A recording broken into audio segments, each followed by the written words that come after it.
In this lesson, we're going to be talking about LDAP. LDAP is the Lightweight Directory Access Protocol. When I'm talking about directory, I'm not talking about a folder in a file system. We're talking about a different kind of directory. We're talking about something along the lines of a phone book or a contact list. We're talking about that type of directory where it's basically a way of storing a lot of information in a way that can be found quickly and easily.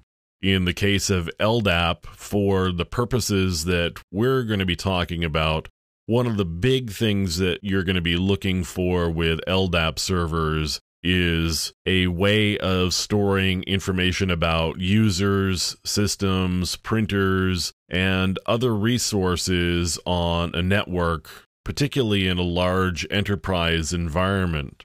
The reason for that is several years ago now, Microsoft moved to an LDAP model to store information in their Windows Server family. That became the way that they were going to move forward in managing their network and their systems. And you've probably heard of Active Directory. Active Directory is an implementation of LDAP. It's sort of like a database in that it stores information and we can query it easily. The difference with LDAP, though, is it's hierarchical in nature, and part of that comes from the fact that LDAP is lightweight. You'll see the word lightweight in Lightweight Directory Access Protocol. It's lightweight because it's a subset of a larger set of protocols that are related to X.509 certificates. And let me show you something quickly here. I'm going to connect to a server that's running LDAP, and I'm using a tool called JExplorer, running on a Mac OS system, although JExplorer does run on other systems as well. And there are certainly other tools that you can find that will connect to LDAP servers, and I'll show you another one for Windows shortly here. You can see here in the connection dialog box, I can select the protocol that I'm using. I'm going to use LDAP version 3. I can change my base DN, and the DN is distinguished name. So I'm not going to change my base DN. I'm just going to let JExplorer pull everything that it can.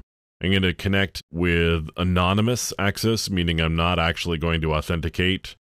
I've got a choice here of anonymous user and password, SSL and anonymous, meaning it would be encrypted. So the way I'm going to connect is completely unencrypted, which means anybody who has access to this network that I'm sitting on with this system could extract this information and see what's being passed forward.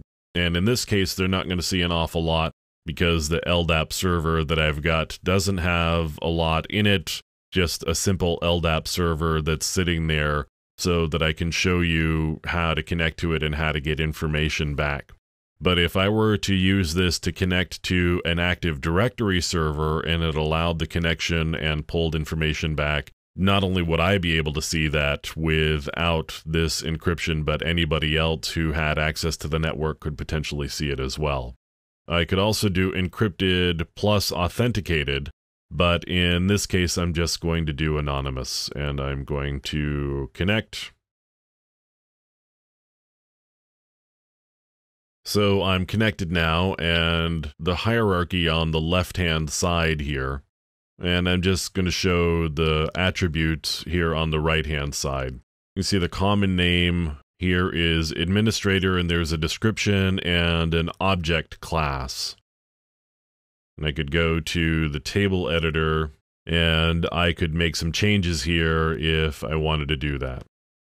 So I could set a password, and it would let me do that. Here's the organizational unit, the OU, and I could say, for example, IT. Here's the address and postal code. And I've got a fax number. So there's all sorts of information that I can set here for this particular object with the common name of admin. I haven't set a password. Looks like that's required. I'm not going to change that now. We can take a look at the directory schema. I'm going to discard those changes. You can see the directory schema here with all of the attribute types that are available, and there's quite a number of them. LDAP syntaxes, matching rules, and here's all of the object classes. You can see there's an application entity, an application process, a bootable device, certificate authority, country, IP host, IP network, IP protocol, and here's a person. You can see that a person must have a common name and a short name, and it may have a description and see also a telephone number and a user password. So there's lots of information here, and you can see all of the information in the schema, which is similar, again, to a database, where a database has a schema defining the data that can be stored in it. Same thing here with LDAP. This LDAP server has a schema defining the data that can be stored in it as well. So as I said, LDAP is implemented in Active Directory, and so if you could make a connection to an Active Directory server with this, you may be able to get a lot of useful information from it, particularly if you were able to do username and password.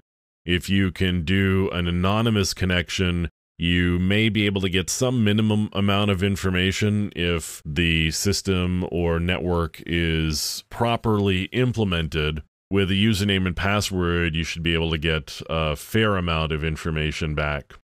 Another tool that can be used to connect, and this is under Windows, you can find it on the internet. It's called LDAP Miner.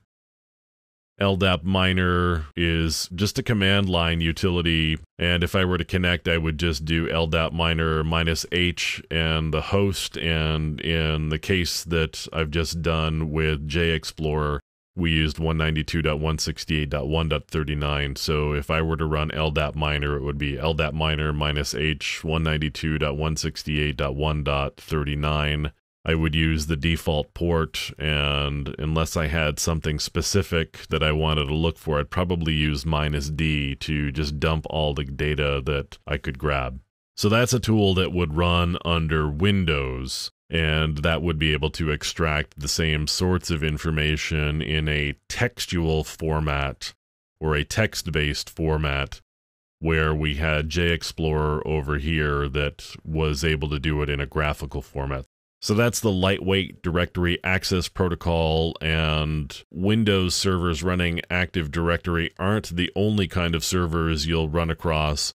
Active Directory servers, definitely good targets, but don't expect that that's the only type of LDAP server you're going to run across. You'll find LDAP servers storing all sorts of information. LDAP is a really useful way of organizing a lot of data about people and resources. And that's the lightweight directory access protocol.